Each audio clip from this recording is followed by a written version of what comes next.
Put your hands in the air right now for the Lord, the only, the President of the United States.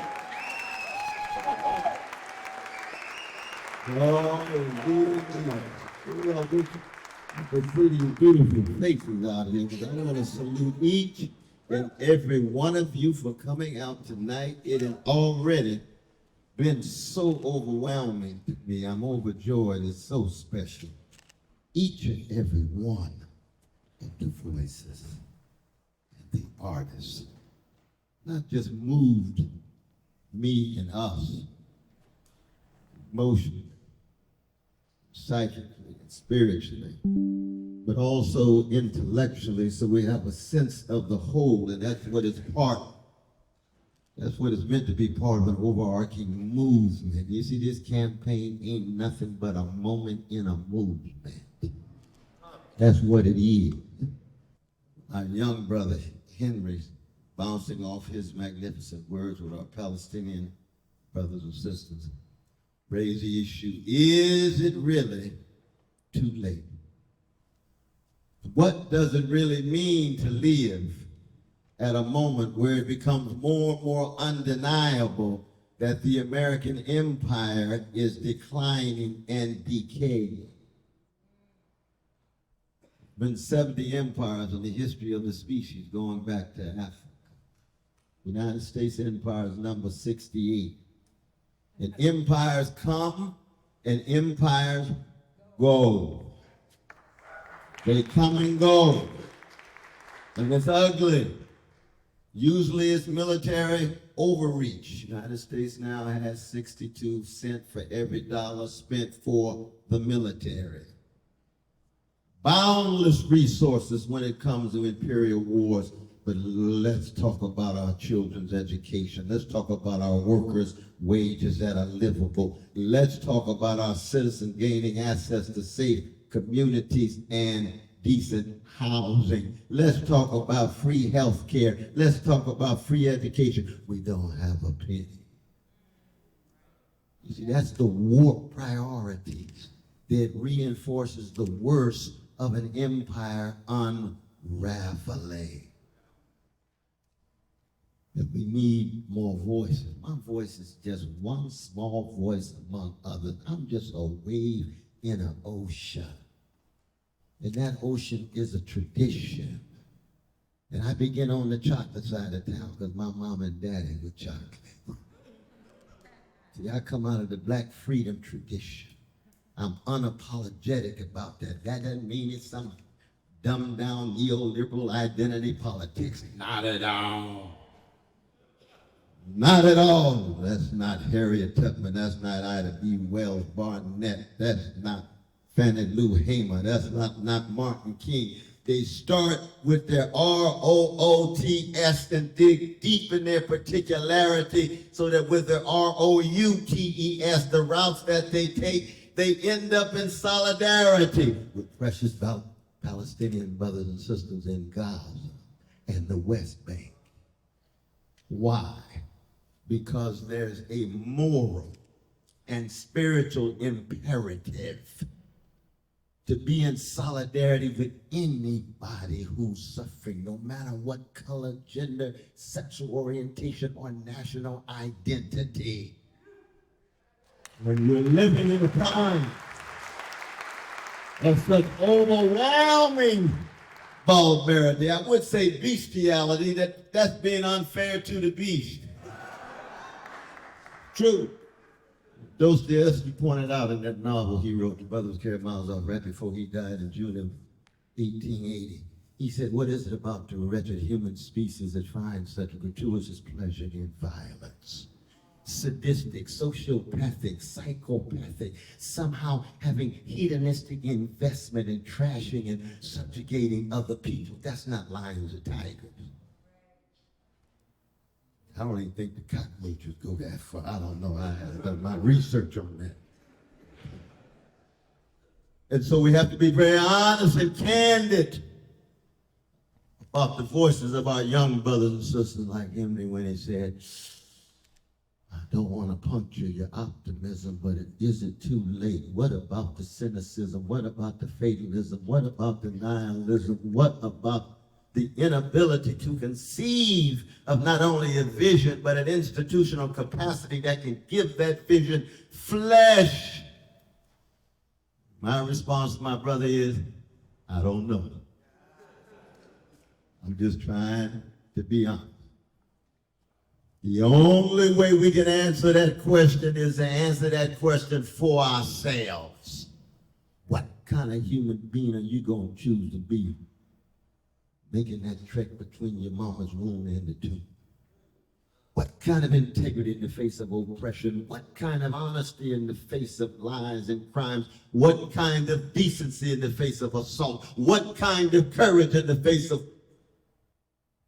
violence? Brute force.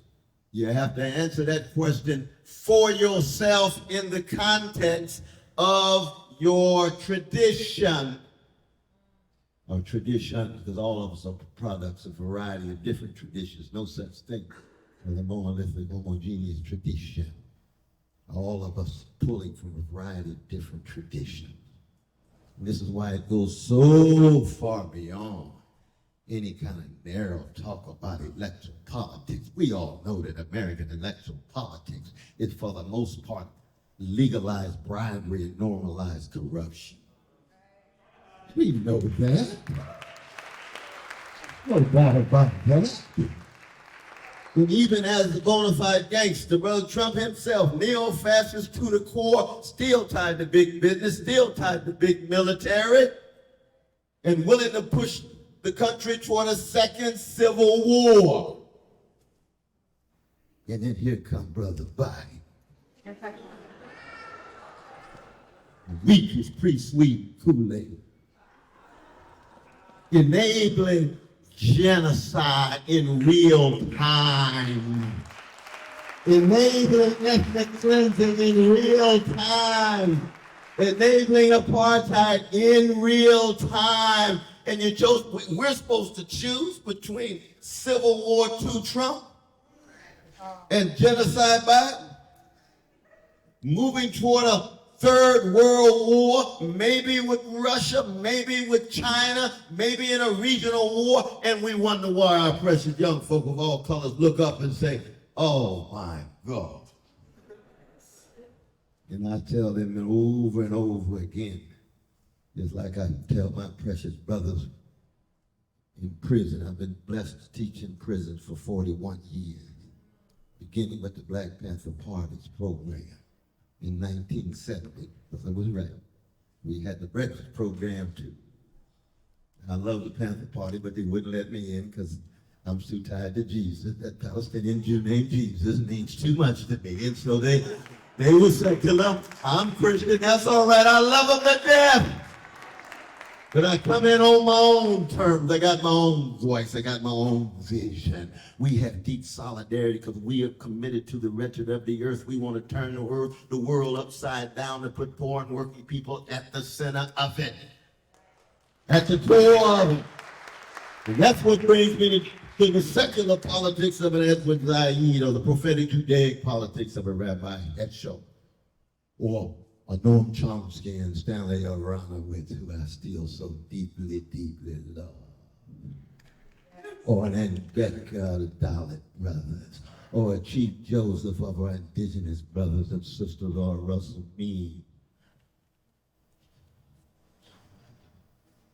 So many voices, crucial voices, traditions at our back that inform us and instruct us and inspire us. That's what we need. Because you see, I come from a black folk who understood for a long time that for us, Pharaoh is on both sides of the bloody Red Sea. What you gonna do? The promised land turns out to be just another site for Pharaoh. My dear brother, Al Sharpton, God bless his soul. He gave a talk a couple of months ago, and he said, Martin Luther King Jr. stood up on the mountaintop, and I'm going to tell you what he saw. What did he see, Brother Sharpton? He saw Black President Obama. He saw Kamala Harris. He saw Black professors. He saw Black doctors. I say, Sharpton, quit lying. That ain't what Martin saw. What did he see, Brother West? I don't know what he saw, but he didn't see that. What he probably saw was more pharaohs in different colors who pose as if they're on the cutting edge for justice, but simply rationalize and justify the crimes of the empire and the crimes of predatory capitalism and the crimes of patriarchy and the crimes of homophobia and the crimes of transphobia and the crimes that lose sight of the humanity of any people who've been hated and terrorized and traumatized. Because Martin always kept track of the least of these. He was a Christian black minister. That 25th chapter of Matthew, connected to that hesed, that loving kindness, that steadfast commitment to the orphan and the widow you get in Hebrew scripture that our Jewish brothers and sisters unleashed into the world. You don't find it in Homer. You don't find it in Virgil in the West. Or you can go to Africa and find it in the Book of the Dead, absolutely. You can go to other cultures, indeed, indeed. But when it comes to the West, with all of its so-called sophistication, they reach the conclusion that greatness is associated with Alexander and Napoleon. For conquering, for subjugating, for plundering, for exploiting. What makes them great other than they simply had huge amounts of territory that they subsumed by military means? No, we need to go back to traditions. And those traditions can be found in every prophetic version of a religion. They can be found in every secular conception of the world that puts a premium on oppressed people. They can be found in all a variety of voices in the history of our civilization as a species, but it's always a slice, a cloud of witnesses. And yes, the condition of truth is to allow suffering to speak. Yes, justice is what love looks like in public. Those are not just slogans, they're lives to live, which means then that when they talk about Palestinian babies, we tell the world over and over again, those precious babies have the same value of any babies in the world. I don't care if those babies are Jewish babies, Iranian babies, black babies, indigenous people babies. And it may sound simple, but it has subversive implications. It has revolutionary repercussions because it means that we're willing to live a life and we go down swinging in that life. And you see, I come from a people who have always been on intimate terms of catastrophe. That's why we are blues people, because the blues ain't nothing but catastrophe lyrically expressed and artistically transfigured. Nobody loves me but my mama, and she might be driving too. Well, now that the whole planet empire has the blues, maybe you can learn something from a blues people who were told every generation, just like my precious Palestinian sister said, there is no alternative. There is no alternative. Frederick Douglass, who you gonna vote for in the 1850s when you got a choice between a liberal slaveholder and a conservative slaveholder, and you an abolitionist, you want to abolish slavery? Well, I found a different party. It's called the Liberty Party. It's gonna be connected to a movement. It's just gonna be a few thousand of those abolitionists, some Quakers and Mennonites and black enslaved dignified Africans, but viciously attacked with white supremacist lies. Yes, but look what happens. They become the canaries in the mine. Sooner or later, you're going to have to come to terms with this barbaric slavery. Well, you just marginal now. Yeah, chickens come home to roost, you know. Sooner or later, you're going to reap what you sow. Sooner or later, you're going to have to come to terms with your repressing. and it's always a matter of social movements. It's never just a vote. It's never a politician. It's everyday people coming together, raising their voices that then create possibilities so that then you end up with a voice that says that I say, I want to be head of the American empire in order to dismantle the American empire. That's what I'm about. We don't need 800 military units around the world. We don't need 130 countries with special operations. We don't need trillions and trillions and trillions of dollars spent on war manufactured equipment where the war industry has profits beyond description. We don't need a military budget that has the next 8 countries combined still less than our military budget. America can be an experiment in radical democratic arrangement with one nation among other nations rather than an empire with other nations deferring to us in light of the empirical aim of domination of every corner of the world. You say, well, Brother West, you know that has a chance of a snowball in hell. Really? You see, I come from a people who looks directly at mainstream discourse and then injects blue notes in it. Duke Ellington said that black people made dissonance a way of life. We live in the minor key. Yes. What is it to be tied to catastrophe, not allow catastrophe to have the last word, and looking for a different conception of time? So you're not tied into just the choice between Civil War II and World War III. That's what this moment in a movement is about. Well, Brother West, how you doing? Well, now we already got Alaska. Isn't that interesting? Alaska's the first state to step forward to put me on the ballot. Oh, yes, we got Alaska. I think that Brother Edmund. I think that Brother Edmund is one of my co-campaign managers. Now, I've never set foot in Alaska in my life. But all the human beings up there, precious, they got a universal basic income in the Aurora. And they said, we noticed on your platform, which we go into details, I won't go on all of it now, but you got universal basic income because you're an abolitionist when it comes to poverty. I want to abolish poverty. I don't want a liberal version of it. I don't want a conservative version of it, just like Frederick Douglass, just like Ida B. Wells didn't want a liberal version of Jim Crow and Jane Crow. She wanted to abolish it. I want to abolish homelessness across the board. We could do that quickly.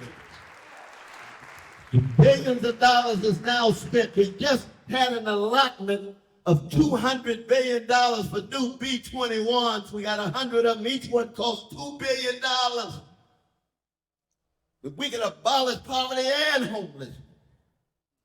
And I'll tell you one thing, I'm thoroughly convinced that Biden's going to run out of gas. I don't even think he's going to be the candidate for the Democratic Party. Well, they got to go to their B team. B team doesn't look too strong. Let's just be honest about it. Let's just be honest about it. Trump might be on his way to jail. Go to the B team. Oh. Sister Nikki, the only one left. Oh, Lord have mercy. Lord have mercy. Oh, we moving toward low comedy, aren't we? People always make fun of you. Oh, Brother West, you run around talking about you a jazz man. That's not being a politician. I said, that's a compliment. You're absolutely right. I'm not a garden variety politician. I don't plan on being a garden variety politician. I am who I am. I empty myself in terms of what has been poured into me with the love and courage and integrity of Irene B. West and Clifton West and Shiloh Baptist Church and the Black Panther Party and Curtis Mayfield. And when I look at the political terrain, I said, yes, we need a whole new framework, a whole new lens, a whole new paradigm of what it means to be a force for good in politics, as opposed to just conforming to the prevailing framework of politicians. And that's simply just allowing that rich tradition to spill over with all of that wrestling with catastrophe, wrestling with different conceptions of time and vision, and then being fluid enough and flexible enough and improvisational enough to keep your timing in place. I'm not worried about any one of these polls that my dear brother was talking about. You're absolutely right, brother. It won't take me. Not at all, because I want to peak at the right time. But yes, indeed, that's a possibility. There's no guarantee. There's no guarantee, but we can tell you this. The guarantee is that we never sell out, we never give up, we never cave in, because we're going to go down fighting and swinging and loving and laughing in solidarity with oppressed people around the world. Yes, what a way to live. That's what we're talking about. God bless you. God bless you.